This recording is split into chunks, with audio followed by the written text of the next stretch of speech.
Le bureau exécutif du Conseil national du laïcat et celui du Conseil diocésain du laïcat d'Abidjan ont été reçus en audience le jeudi 19 janvier 2023 par son éminence Jean-Pierre Cardinal Courtois en sa résidence à Cocody. Après les différentes civilités et présentations des vœux, le président du CNLSI, Patrice Yaho, a officiellement porté à la connaissance du cardinal l'organisation de la prochaine Assemblée générale du Conseil à Abidjan. Son éminence a accueilli la nouvelle avec joie et a promis mettre le bouchée double afin de réussir le pari de l'organisation. Je vous ai dit, votre détermination à prendre votre place dans l'Église, eh bien, me donne des ailes, Je vous ai parlé de cure de jouvence. Quand vous avez des gens qui portent telle ou telle chose avec vous, eh bien, votre force est très grande. Je remercie chacun des membres du laïcat qui représentaient tous les laïcs des différents diocèses.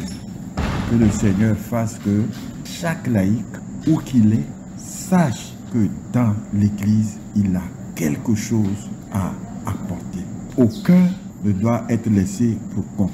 Chacun a sa place et doit porter sa petite pierre pour la construction de ce grand édifice qu'est l'Église de Jésus. Au sorti de cette audience, le père François Kobena Kanga, secrétaire exécutif national des œuvres catholiques. Nous sommes venus ce soir avec le Conseil national du laïcat, bien sûr accompagné du Conseil diocésain du laïcat d'Abidjan, pour saluer notre papa, son éminence le cardinal Jean-Pierre Courtois, et ensuite lui présenter les vœux de Nouvel An, et enfin lui confier un message très important. Il s'agit de l'Assemblée générale du Conseil national du laïcat qui doit se tenir cette année dans l'archidiocèse d'Abidjan. C'est avec joie qu'il a accueilli la nouvelle.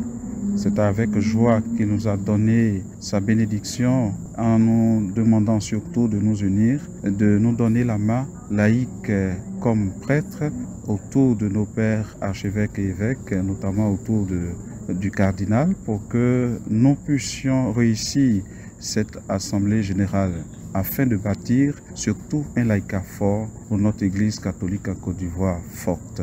Que la grâce nous accompagne, que la bénédiction du Seigneur soit sur nous pour que cette assemblée générale soit une réussite totale. À sa suite, écoutons le vice-président du Conseil national du laïcat. Vraiment, c'est la joie qu'a ressenti notre père archevêque, la joie de voir ses enfants venir lui présenter des vœux, mais surtout la joie de savoir que le laïcat a pris réellement sa place maintenant dans l'Église, que l'Église maintenant est devenue, j'allais dire, ce qu'il souhaitait depuis longtemps.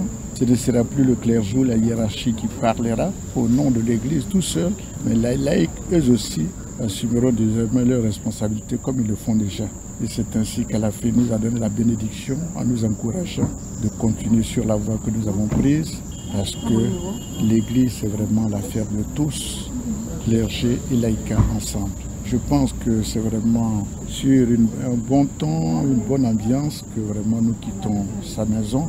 Et je pense qu'il aurait voulu même que nous restions beaucoup plus longtemps, mais nous savons qu'il est tellement occupé que nous avons voulu vraiment partir d'ici. Bref, ça a été vraiment une bonne rencontre.